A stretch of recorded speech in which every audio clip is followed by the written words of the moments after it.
The metal door slid open with a soft hiss.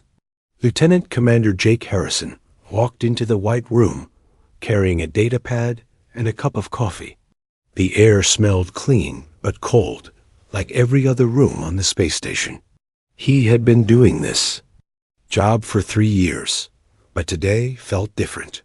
Across the table sat something that still made his skin crawl. Zixtal was 8 feet tall, even while sitting down.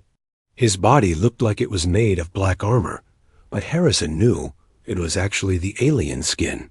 4 arms hung from his wide shoulders, though one of them looked broken and useless. His head was shaped like a triangle, with 6 yellow eyes that never seemed to blink all at the same time. Dr. Lisa Monroe was already in the room, checking her translation device. She had spent months working with the Korthax prisoner, learning his language and earning his trust. She was the only human Zixtal would talk to, and even then, only sometimes. "Good morning, Zixtal," Harrison said, setting down his coffee. The alien's eyes focused on him, and Harrison felt that familiar chill. Even wounded and captured, the Korthax warrior looked dangerous. The translation device crackled to life. "The human wants to hear my words again," Zixtal said. His voice sounded like grinding metal mixed with the hiss of steam. "Why do you ask? Me to speak of things that bring pain?" Monroe leaned forward. "Because other species need to understand what happened at Kronos 7. The war is over, but the questions remain. People want to know how 23 humans defeated an entire Korthax battle fleet." Zixtal's good arms moved in. What Harrison had learned was the alien version of a shrug. "Your people already know this. They were there. They did these things. But we don't know your side of the story," Harrison said. "We don't know what it was like for your people. We need to understand so this never happens again." The alien was quiet for a long time. His 6 eyes closed one by one, then opened again. When he spoke, his voice was softer than usual. "You want to know about terror? About the fear that comes when you realize you have made a mistake that will cost everything?" Monroe nodded. "Yes. Tell us what you saw." Zixtal shifted in his chair, and Harrison heard the scrape of his armor against the metal. "I was a ship commander in the Korthax fleet. My people had conquered 17 systems. We had destroyed or enslaved 43 different species. We were strong. We were feared. We thought we understood war." The alien's eyes seemed to look past them, seeing something else. "When we first found your people, we laughed. One small ship, floating in space like a lost child. The humans inside did not fight. They did not run. They simply stopped their engines and waited for us to take them." Harrison had read the reports, but hearing it from the alien's perspective was different. "What did you think when you saw them?" "I thought they were weak," Zixtal said without shame. "My people had fought species with plasma weapons that could melt steel. We had battled creatures with natural armor thicker than our ships. We had defeated hive minds that could control millions of soldiers at once. But humans? They had simple metal weapons and soft skin. They looked like they would break if we touched them too hard." Monroe made notes on her pad. "But you still captured them instead of destroying their ship." "Yes. Admiral Kresak wanted to study them. He thought their ship might tell us where. To find more humans. He dreamed of conquering Earth and adding billions of slaves to our empire." Zixtal's voice carried something that might have been regret. "We brought their ship to Kronos 7, 23 humans and 1 small vessel. It seemed like nothing." Harrison sipped his coffee, thinking about those 23 people. He had met Captain Bell once, after the war. The man looked like a teacher, or a shopkeeper, not a warrior. "What happened when you brought them to the station?" "We put them in cells that had held the strongest fighters from a dozen worlds.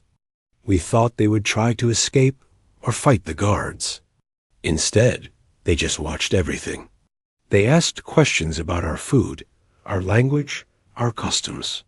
They seemed more curious than afraid. The alien's damaged arm twitched, and Harrison saw him wince. Dr. Foster, their scientist, was especially strange. When we brought her to the interrogation room, she did not beg or threaten. She asked if she could examine our technology. She said she was interested in how we built things. Monroe looked up from her notes. That must have been confusing for your people. Very much so. We had protocols for dealing with prisoners who fought back or tried to escape. We had methods for breaking those who remained silent. But we had never encountered prisoners who acted like they were visiting a museum. Zixtal's voice carried a note of frustration. They made us feel like we were the ones being studied. Harrison thought about the psychological reports he had. Read, the humans had been gathering intelligence from the moment they were captured. How long did it take before you realized something was wrong? 3 days, Zixtal said immediately. 3 days after we captured them, strange things began happening. Our communication systems started having problems. Guards reported seeing shadows in empty corridors. Food supplies began disappearing from secure storage areas. The aliens. Eyes focused on Harrison again. But the strangest thing was the humans themselves. They should have been getting weaker, more desperate. Instead, they seemed to be getting stronger. They exercised in their cells. They shared information in languages we could not understand. They acted like they were preparing for something. Mon rose. Translation device picked up what sounded like a sigh from the alien. On the 4th day, 3 of them escaped during a fight in the meal hall. My people tracked them easily. We thought we were hunting frightened animals running through our station. Harrison leaned forward. But they weren't running, were they? No, Zixtal said, and for the first time, his voice carried clear fear. They were leading us exactly where they wanted us to go. Every corridor they ran down, every room they hid in, every system they accessed while we chased them. They were mapping our entire station, learning our defenses, and calling for help. The aliens' good arms moved. In a gesture Harrison didn't recognize. By the time we caught them, it was too late. They had already done what they came to do. The trap was set, and we were already caught in it. Monroe and Harrison exchanged glances. They both knew what came next, but hearing it from the alien's perspective made it seem more real and more terrifying. The rescue fleet arrived 6 days. Later, Zixtal continued, but they were not coming to rescue anyone. They were coming to make sure that what my people had done to other worlds would never happen again. They were coming to show the galaxy what happens when you threaten innocent lives. The alien's voice dropped to barely above a whisper. That was when I learned the true meaning of terror. Not the fear of death, but the fear of facing an enemy that thinks differently than you do. An enemy that turns their kindness into a weapon, and their love for others into unstoppable fury. Harrison set down his coffee cup. Tell us about the battle, Zixtal. Tell us what it was like when the humans came for their people. All 6 of the aliens' eyes closed at once. When he opened them again, they seemed to glow with remembered fear. The battle? There was no battle. There was only a lesson being taught. To the galaxy, and my people were the ones being taught. Zixtal's voice grew heavier as he continued his story. The translation device hummed softly in the quiet room. Harrison noticed that the alien's hands had started to shake slightly, and not from his injuries. The human ship was brought to Kronos. 72 days after we captured it, Zixtal said. Our biggest military station. 30,000 Korthax soldiers, 50 warships, and weapons that could destroy planets. We thought we were bringing a prize home to study. Monroe looked up from her notes. But you were bringing something else, weren't you? Yes, we were bringing our own destruction, but we did not know it yet. The alien's eyes focused on something beyond the walls. Admiral Kresak was very pleased. He called all the senior commanders to see the human ship. He wanted to learn their secrets so we could find their whole world. Harrison had seen the files on Admiral Kreesak. The Korthax leader had been responsible for destroying 12 different worlds. His methods were brutal, even by alien standards. What did he think of Captain Bell and his crew? He thought they were pathetic, Zixtal said, with what sounded like shame.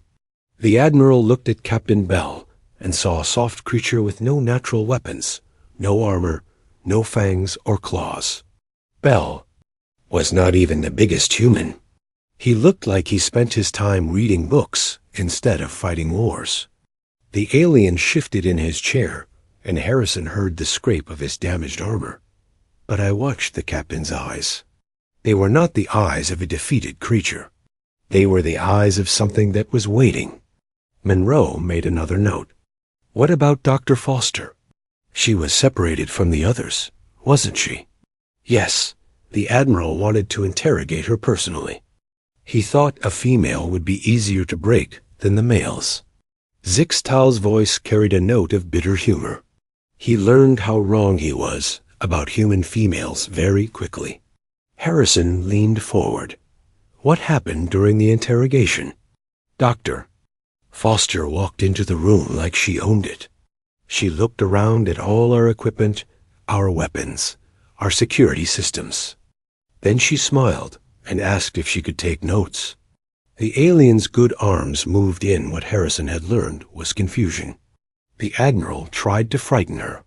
He showed her recordings of other worlds we had conquered.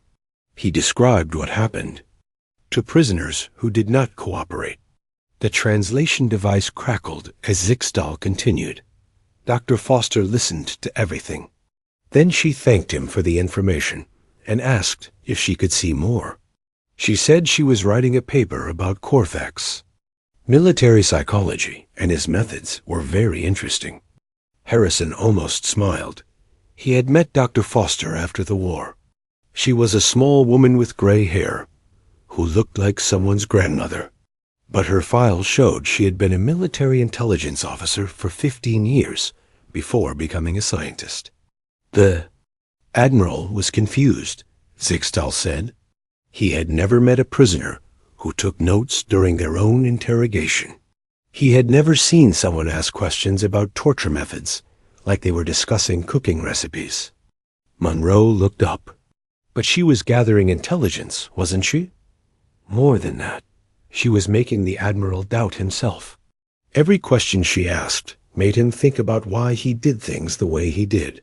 Every smile she gave him made him wonder if he was missing something important.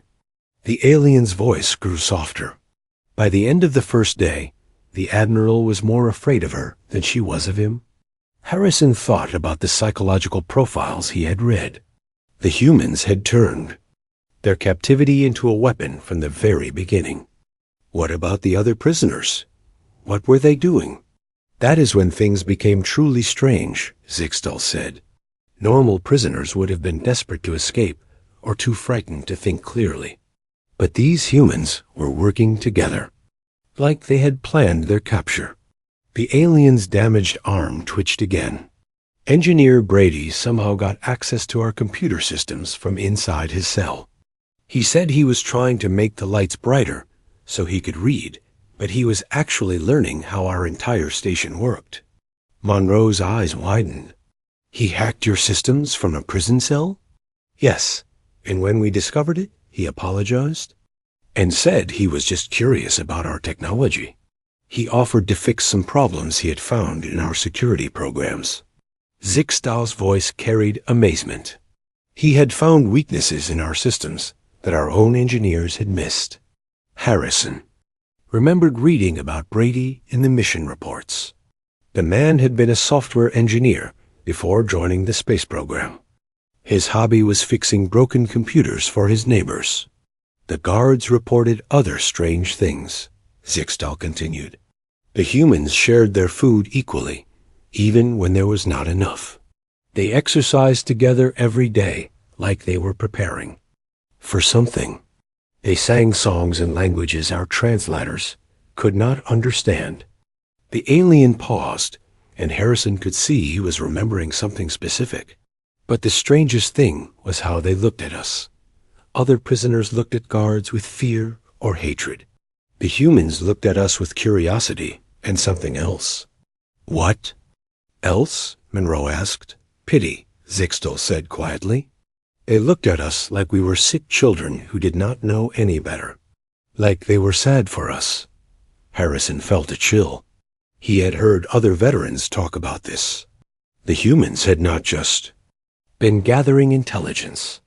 They had been studying their captors like specimens in a laboratory.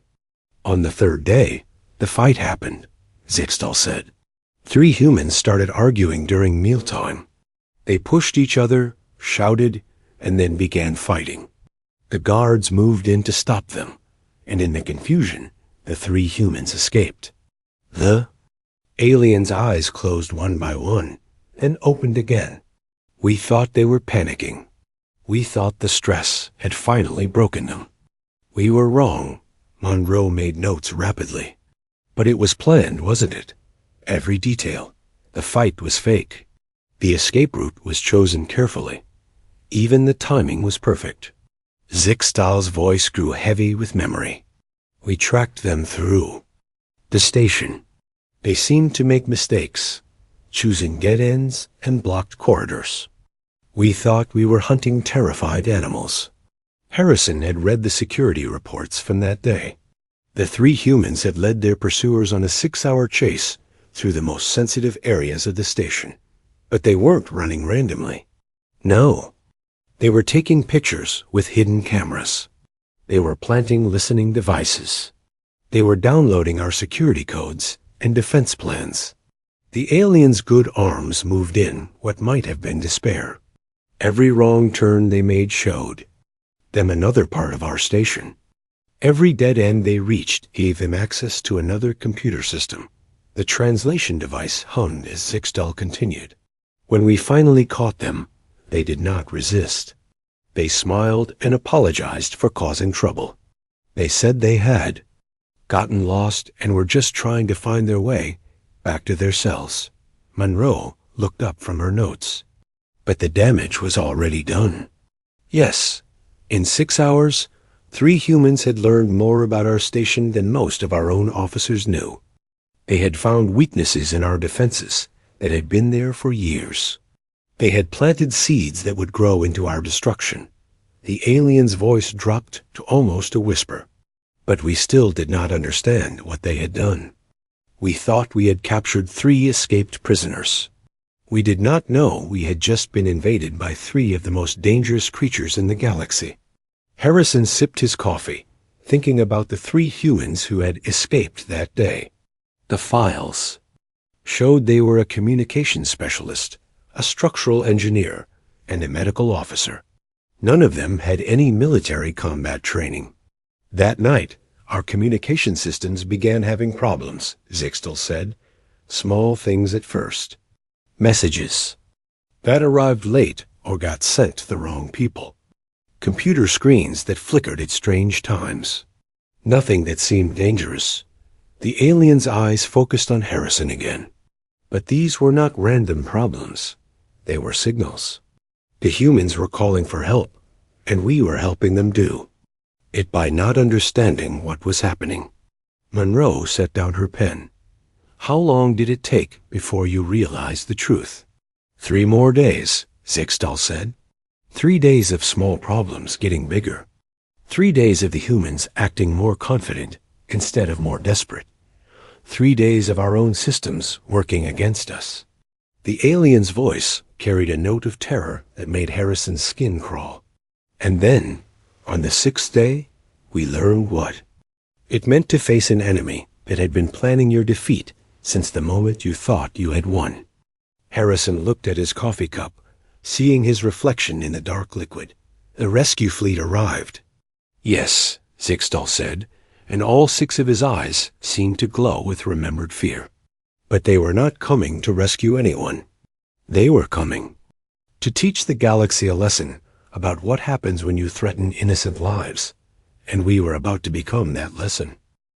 The room fell silent except for the hum of the translation device. Zixtal's 6 eyes stared at the table, and Harrison could see the alien's hands shaking more now. Whatever came next in the story was clearly the worst part for him to remember. The human fleet arrived without warning, Zixtal said finally. Our long-range sensors showed nothing. Then suddenly, 12 ships appeared right at the edge of our defense grid. They came out of nowhere like ghosts materializing from empty space. Monroe looked up from her notes. How did they get so close without being detected? We learned later that they had been studying our sensor technology for months. They knew exactly how to hide from our detection systems. The alien's voice carried a note of grudging respect, but that was not the worst part. The worst part was how quiet they were. Harrison frowned. Quiet? Yes. When other species attacked us, they would send messages first. Demands for surrender, threats of destruction, boasts about their power. But the humans said nothing. They just appeared and began working. Zixtal's damaged arm twitched. It was like watching surgeons prepare for an operation.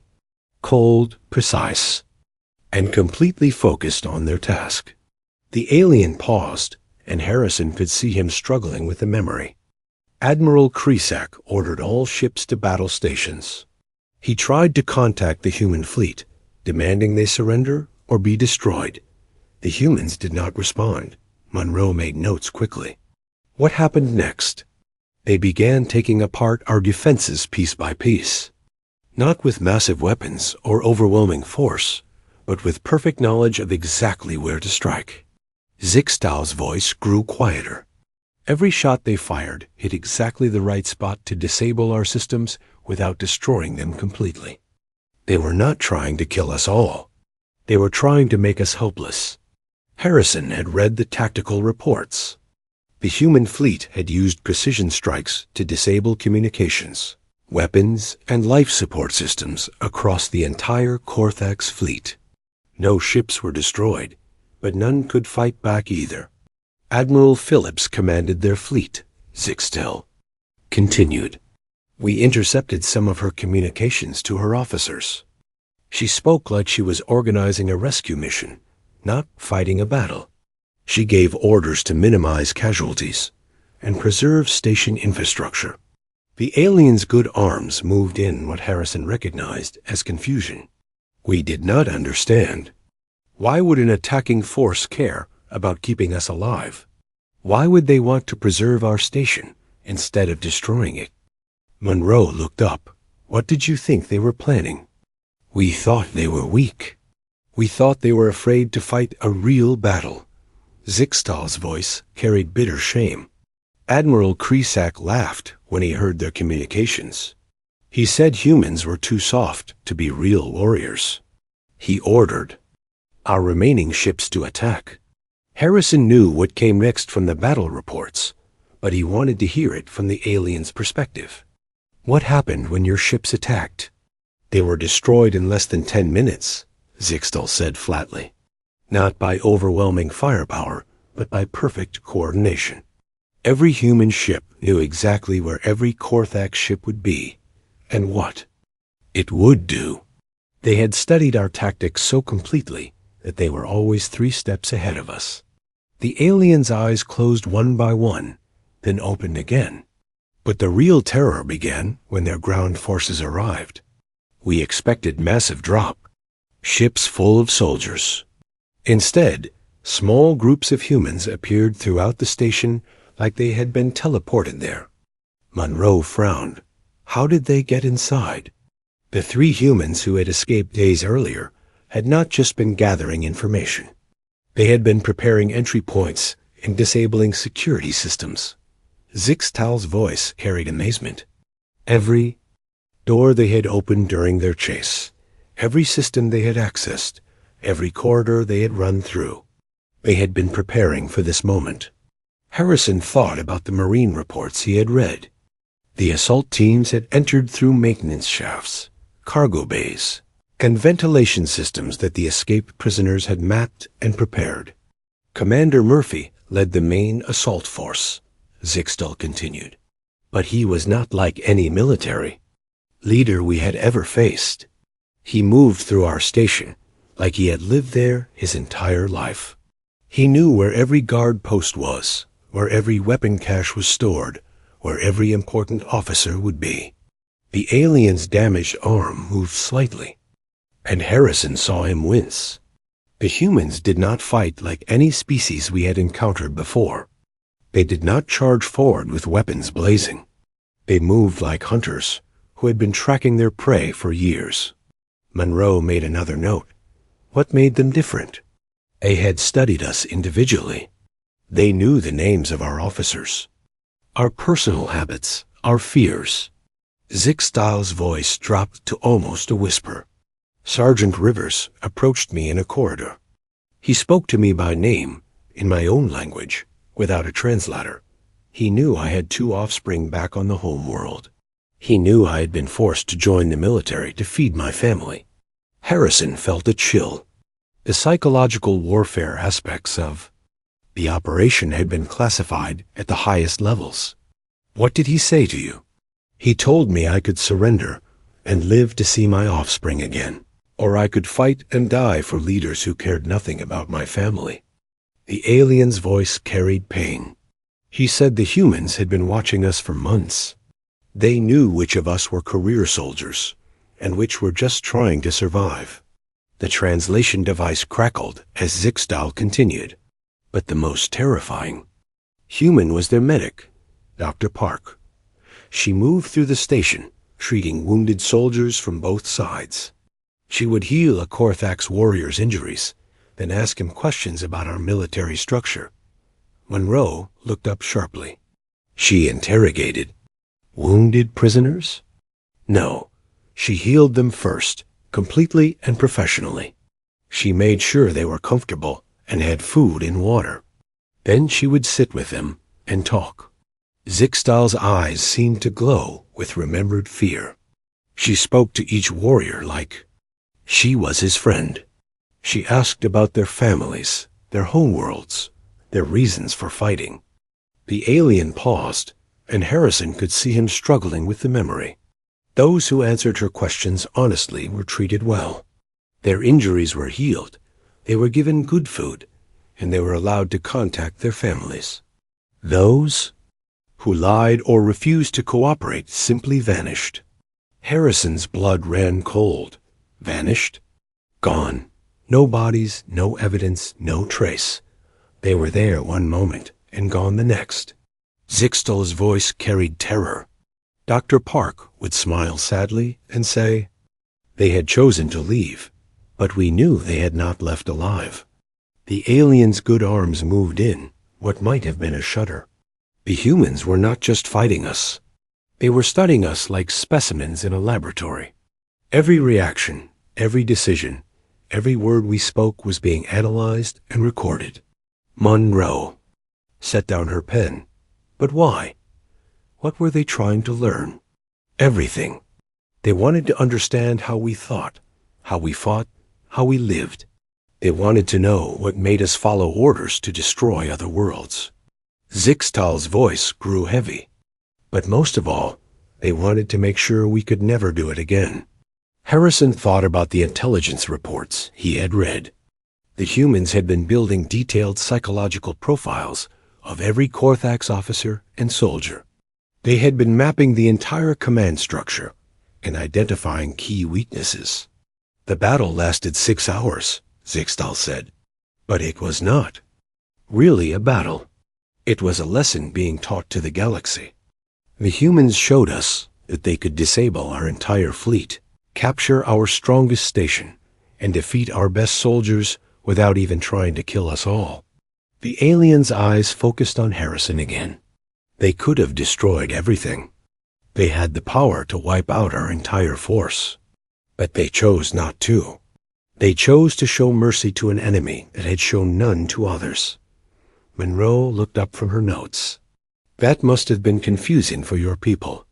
More than confusing. It was terrifying. Zixtal's voice carried a note of awe. We understood violence.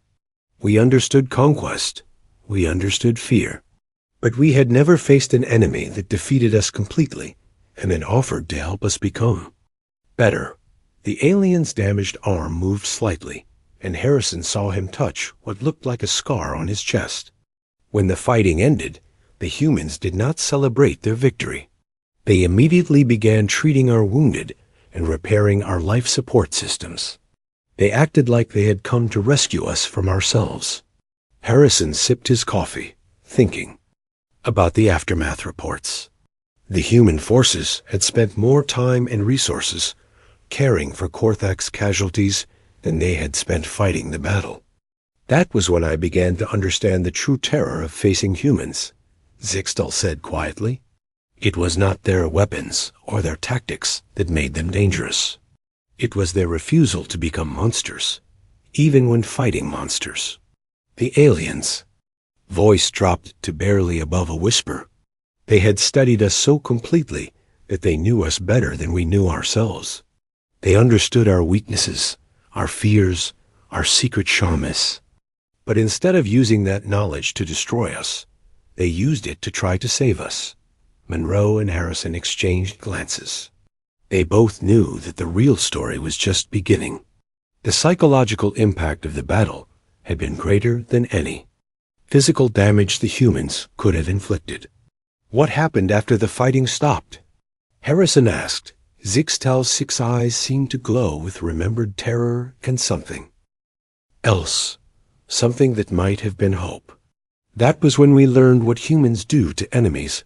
Zixtal's voice grew even quieter as he continued his story. Harrison noticed that the alien's shaking had stopped, replaced by something that looked almost like reverence. The translation device hummed softly as the alien searched for words. After the fighting ended, I found myself trapped in a damaged section of the station with 5 human soldiers, Zixtal said. I was wounded and could not move. I expected them to kill me or leave me to die. Instead, they gave me medical treatment and shared their water with me. Monroe looked up from her notes. They helped you? Yes, but that was not the strangest part. The strangest part was that they began talking to me like I was a person instead of an enemy. The alien's good arms moved in what Harrison had learned was wonder. Lieutenant Foster sat with me while the others worked to repair the station's life support. She spoke to me about my family, my home world, my reasons for fighting.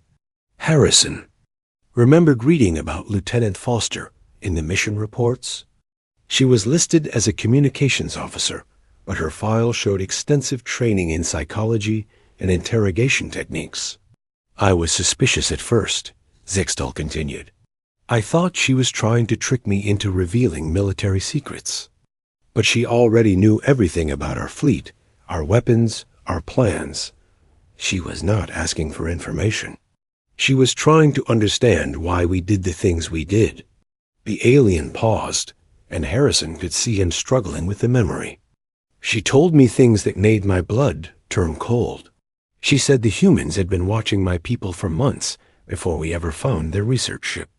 They knew about every world we had conquered, every species we had enslaved, every city we had destroyed.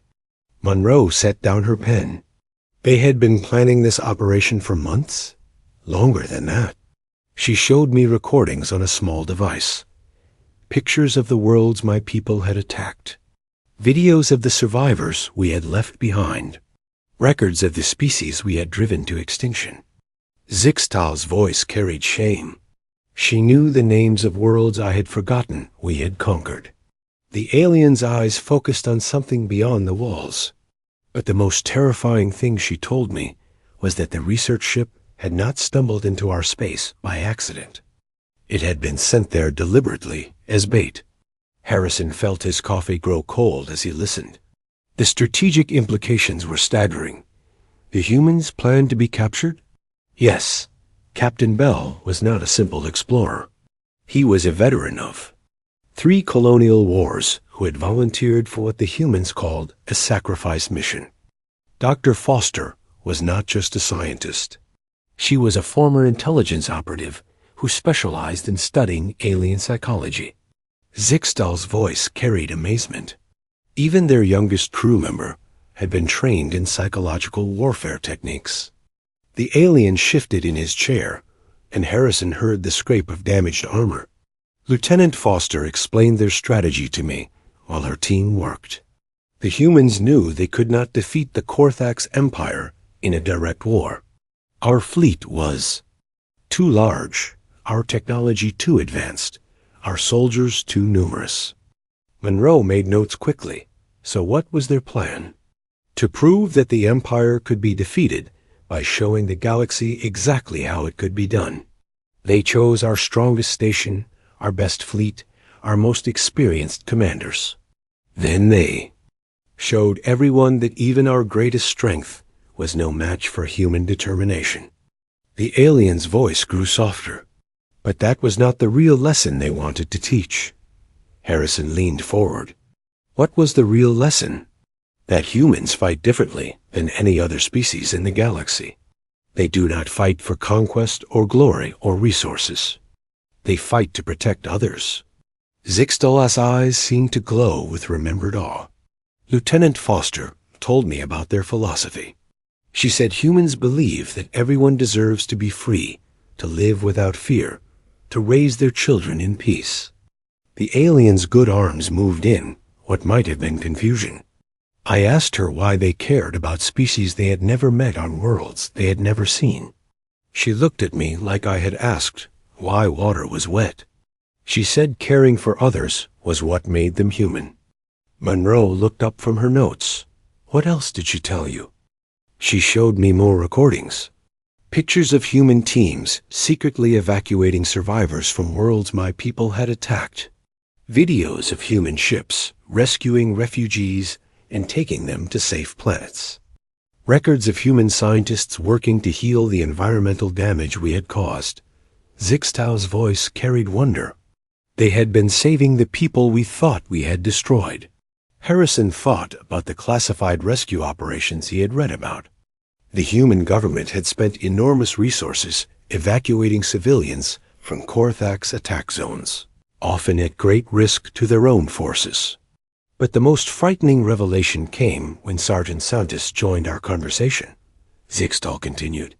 She was a small human female who spoke softly and smiled often. She looked like she could not harm anyone. But when she began talking about the war, I realized she was the most dangerous person I had ever met. The alien's voice dropped to almost a whisper. She explained that the humans had not just been studying our military tactics. They had been studying our entire civilization. They knew our history, our culture, our psychology better than most of our own scholars did. Monroe frowned. What did they learn? That the Korthax Empire was built on fear and obedience. That most of our soldiers were fighting because they were afraid of what would happen to their families if they refused. That our leaders stayed in power by convincing us that we had to conquer others or be conquered ourselves.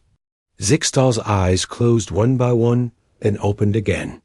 Sergeant Santos knew things about my own people that I had never realized. The alien's damaged arm twitched slightly. She told me that humans had a different approach to warfare.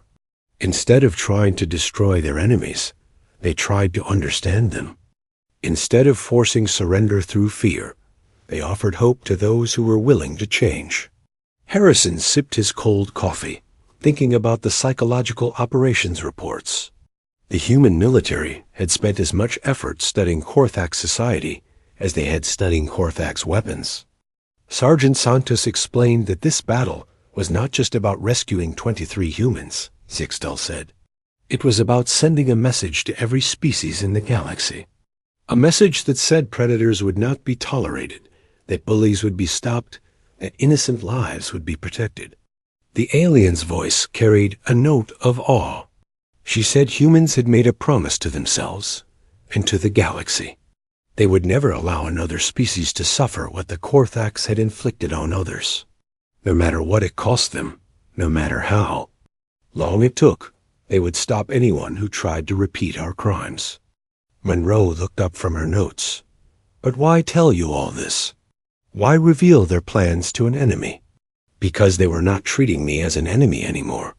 They were treating me as someone who might choose to become something better. Zixtal's good arms moved in what Harrison recognized as gratitude. Lieutenant Foster asked me a simple question that changed everything. She asked me if I was proud of what my people had done to innocent worlds.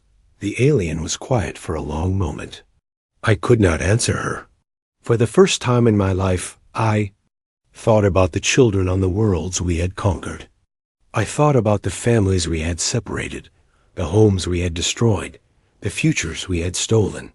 Harrison could see tears forming in some of the alien's eyes. What did you tell her? I told her the truth, that I was not proud, that I had never been proud, that I had followed orders because I was afraid of what would happen if I refused. Zixtal's voice carried pain. She smiled and said that was the first step toward becoming someone worth being proud of. The alien's eyes focused on Harrison again. That was when I learned the most terrifying thing about humans. They do not just defeat their enemies. They try to save them. They believe that anyone can choose to be better, even those who have done terrible things. Monroe set down her pen. What happened next? Lieutenant Foster made me an offer. She said I could stand trial for war crimes and spend the rest of my life in prison. Or I could help them rebuild the worlds my people had destroyed and try to earn forgiveness from those we had wronged. The alien's voice grew stronger. She said the choice was mine, but either way, the war was over. Harrison thought about the post-war reconstruction efforts. Many former Korthax soldiers had chosen to work with human relief teams, helping to undo the damage their empire had caused. I asked her why humans would trust former enemies to help with such important work, Zixtal said. She told me that humans believe in something called redemption, the idea that people can change, that mistakes can be corrected, that even the worst crimes can be balanced by good works. The alien's good arms moved in what might have been wonder. She said humans had learned this lesson from their own history, that their species had once been as violent and cruel as mine, but they had chosen to become something better. Monroe looked up. Did you believe her? I wanted to, but I could not understand how a species that fought so perfectly, that planned so completely, that knew their enemies so well, could still choose mercy over vengeance. Zixtal's voice carried confusion. It seemed like madness to spare those who had caused so much suffering. The alien's eyes seemed to glow with remembered fear and wonder. That was. The room fell completely silent. Harrison could hear the hum of the station's life support systems and the soft breathing of Dr. Monroe beside him. Zixtal sat motionless, his 6 eyes staring at something only he could see. When he finally spoke, again, his voice carried a weight that made both humans lean forward. The siege ended, but that was when the real terror began, Zixtal said quietly. Your people did not celebrate their victory. They did not claim our station as a prize or demand tribute from our empire. Instead, they began the most frightening thing I have ever witnessed. Monroe looked up from her notes. What did they do? They began to care for us. All of us. Every wounded Korthax soldier, every frightened officer, every broken crew member who had believed in the Empire's lies. The aliens' good arms moved in what Harrison recognized as bewilderment. They treated our injured with the same skill they used to treat their own people. They fed us the same food they ate. They gave us clean clothes and comfortable places to sleep. Harrison had read the post-battle reports, but hearing it from the aliens' perspective made it seem more real. That bothered you. It terrified me. I understood victory and defeat. I understood conquest and slavery. But I had never seen victors who worked harder to help their enemies than to punish them. Zixtal's voice carried confusion. Dr. Helen. Park, the medic who had questioned our soldiers during the battle, spent 18 hours straight treating Korthax wounded. She did not rest until every injured warrior had been healed. The alien paused and Harrison could see him struggling with the memory. But that was not the most frightening part. The most frightening part was when your people began asking us questions about our lives, our families, our hopes for the future. Monroe made notes quickly. What kind of questions? Personal questions. Questions no conqueror had ever asked before. They wanted to know about our whole worlds, our cultures, our children. They asked about our dreams and our fears and our reasons for joining the military. Zixtal's eyes seemed to glow with remembered wonder. They spoke to each of us like we were individuals instead of just enemy soldiers. The alien's damaged arm twitched slightly. Commander Janet Wood arrived 3 days after the battle with a team of what she called refugee coordinators. She began interviewing every Korthax prisoner, but not about military secrets.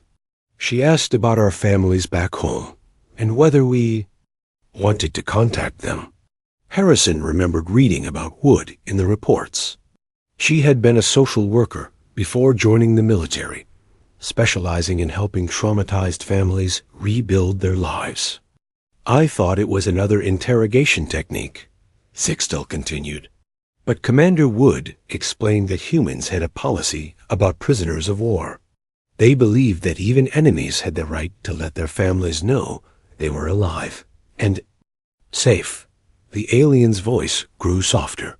She helped me send a message to my offspring on the home world. The first contact I had been allowed with my family in 3 years of military service. She did this for every Korthax soldier who wanted to reach their loved ones. Monroe looked up from her notes. What was your family's reaction? They thought I was dead. The Empire had told them I had died gloriously in battle against the weak humans. When they learned I was alive and being treated well by my former enemies, they could not understand. Zixtal's good arms moved in what might have been sadness. My eldest offspring asked me why the humans were being kind to someone who had helped attack innocent worlds. The alien was quiet for a moment, and Harrison could see tears forming in some of his eyes. I could not answer that question. I did not understand it myself until I began working with Paul Turner and his reconstruction team. Harrison had heard of Turner. He was an engineer who specialized in rebuilding infrastructure on war-damaged worlds. What did you learn working with him? That humans meant everything they had said about redemption and second chances. Turner's team was made up of former enemies from a dozen different conflicts. Species that had once fought humans were now working alongside them to rebuild worlds that other species had destroyed. Zixtal's voice carried amazement.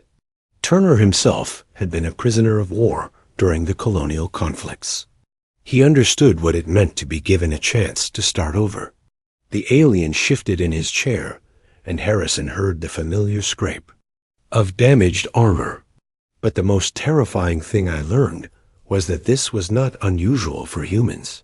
This was how they always treated defeated enemies. They had a long history of turning former foes into allies and partners. Monroe made another note. How did that make you feel? Ashamed. More ashamed than I had ever felt in my life. Zixtal's voice carried deep pain. I began to understand the true scope of what my people had done. We had not just conquered worlds and enslaved species. We had robbed the galaxy of countless opportunities for cooperation and growth.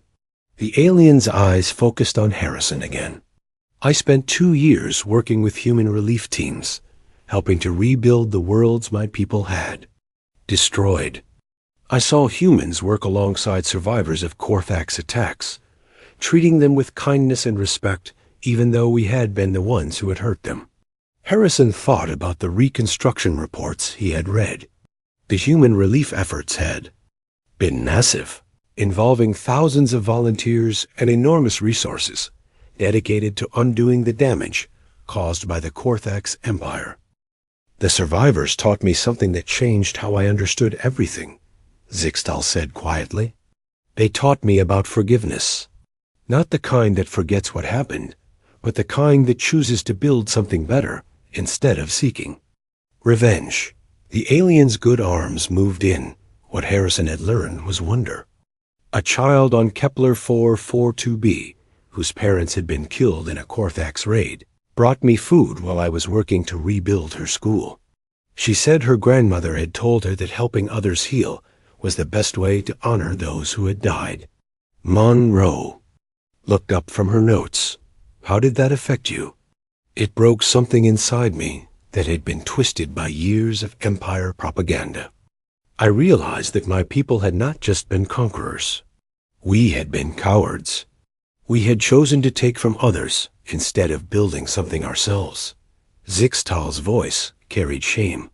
But the humans and the survivors showed me that it was not too late to choose a different path. The alien's eyes seemed to glow with something that might have been hope. I began to understand why humans were so terrifying to species like mine. It was not their weapons or their tactics. It was their absolute refusal to give up on the possibility that everyone could choose to be better. Harrison sipped his fresh coffee, thinking about the implications of what he was hearing. What do you do now, Zixtal?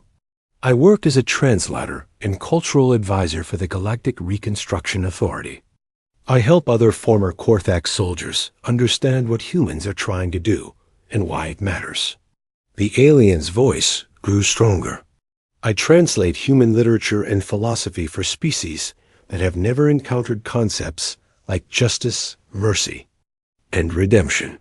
The alien's damaged arm moved slightly, and Harrison saw him touch what looked like a medal on his chest.